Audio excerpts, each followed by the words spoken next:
বাঁশকান্দি হাসপাতালের চিকিৎসা পরিষেবার উন্নয়নে জোর বিধায়ক আমিনুল হক লস্করের।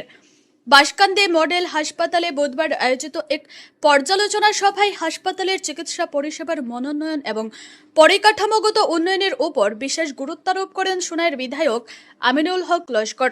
স্বাস্থ্য বিভাগের যুগ্ম সঞ্চালক ডক্টর সুমনা নাইডিংয়ের উপস্থিতিতে অনুষ্ঠিত সভায় হাসপাতালের বিভিন্ন সমস্যা ও সীমাবদ্ধতার বিষয়টি বিধায়কের সামনে তুলে ধরেন উপস্থিত বক্তারা। তারা জানান, হাসপাতালের জন্য 6 জন চিকিৎসক অনুমোদিত থাকলেও বর্তমানে 4 জন চিকিৎসক অন্যত্র দায়িত্ব পালন করছেন। ফলে চিকিৎসা পরিষেবা ব্যাহত হচ্ছে এবং রোগীদের ভোগান্তি বাড়ছে। পাশাপাশি হাসপাতালের পরিকাঠামো উন্নয়ন ও প্রয়োজনীয় জনবল নিয়োগের দাবিও জানানো হয়।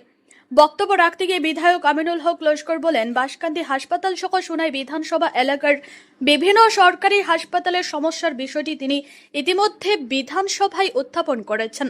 তিনি আশা প্রকাশ করেন, রাজ্য সরকার দ্রুত এসব সমস্যা সমাধানে প্রয়োজনীয় পদক্ষেপ গ্রহণ করবে। হাসপাতালের সার্বিক উন্নয়নে নিজের পক্ষ থেকে সর্বাত্মক সহযোগিতার আশ্বাসও দেন তিনি। সভা শেষে বিধায়ক হাসপাতালের বিভিন্ন ওয়ার্ড পরিদর্শন করে রোগী ও চিকিৎসা পরিষেবার সার্বিক পরিস্থিতির খোঁজখবর নেন।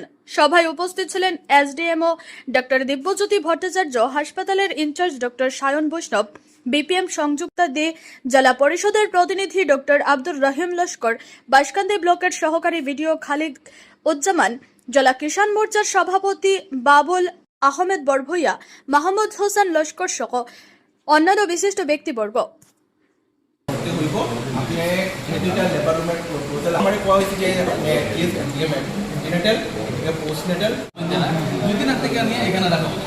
যাতে ডেলিভারি টাইমে আমরা মনিটরিং করতে পারি।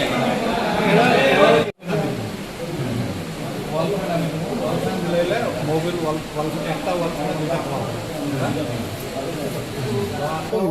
ওটার লগে অ্যাটাচ করে ওখানে হ্যাঁ, এটা করা যেতে পারে এই স্পেসে যদি অনেক ওই গেলে তো বাট আরেকটা প্রবলেম কি হয় না, আরেকটা জিনিস পেশেন্ট আইবো তো পেশেন্ট অনেক হ্যাঁ সামনে রাস্তা আছে তো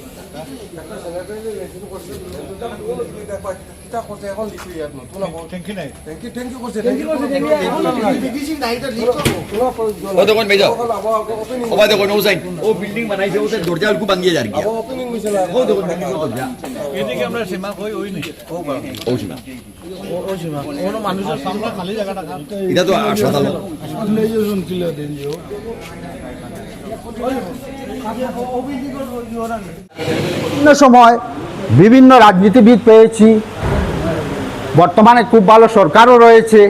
এরপরেও যে সরকারি কোনো প্রতিষ্ঠানে যে গলতভাবে পরিচালনা করা হচ্ছে তার একটা উদাহরণস্বরূপ হইল বাঁশকান্দি এই সিএইচসি। এখানে আমরা জানি একটা হসপিটাল বা সিএইচসির পরিকাঠামো কীভাবে হতে লাগে, মানে every health centre have a signature protocol, কিন্তু এখানে কোনো সিগনেচার প্রোটোকল মেনটেন করা হচ্ছে না।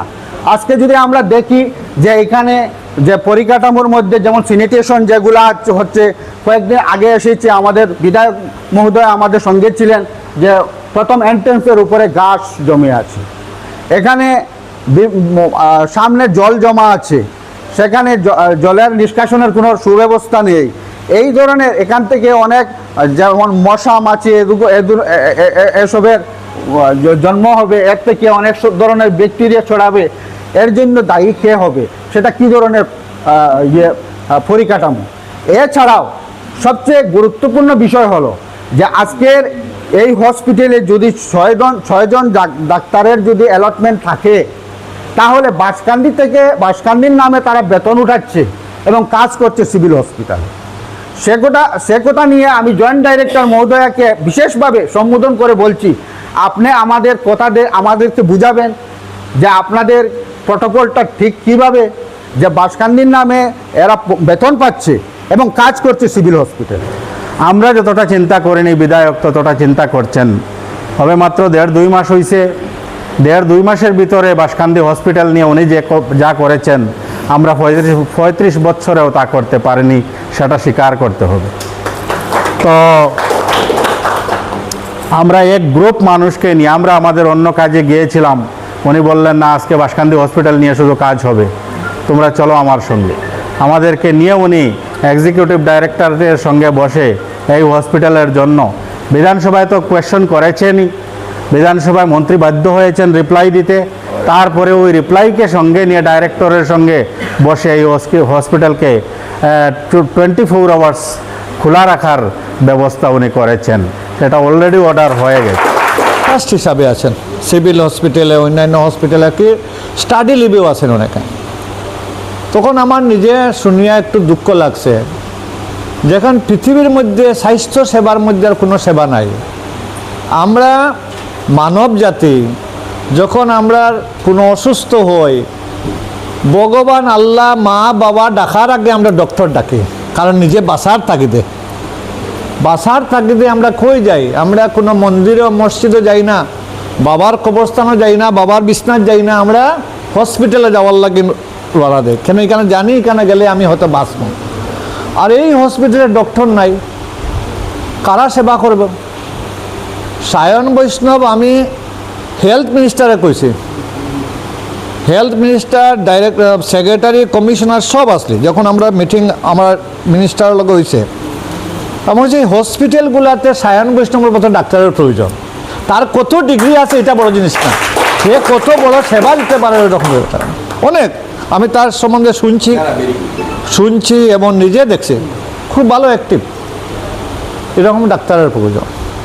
তখন দেখলাম এটা সমস্যার সমাধান করতে হইলে আমার অ্যাসেম্বলি কোয়েকশন করার প্রয়োজন।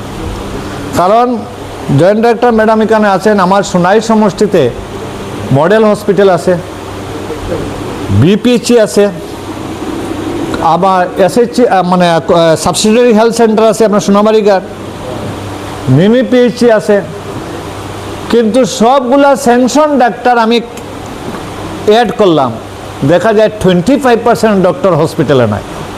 বললাম এটার জবাব অ্যাসেম্বলির বিভাগীয় মন্ত্রী দিতে লাগলো।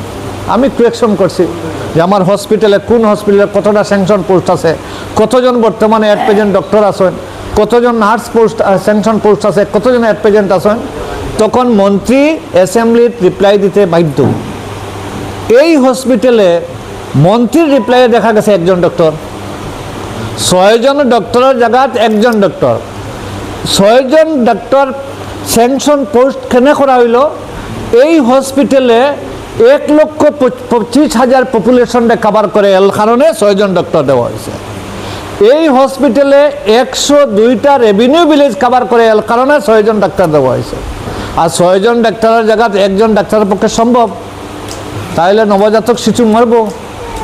আজকে আমরা যে কাছাড় জেলা আস্তে আসামের মধ্যে সবচেয়ে বেশি নবজাতক শিশু মরার ওইল কাছাড়ও, এর মধ্যে সোনাই সমষ্টি, এর মানে সোনাই বিপিএইচি সবচেয়ে বেশি।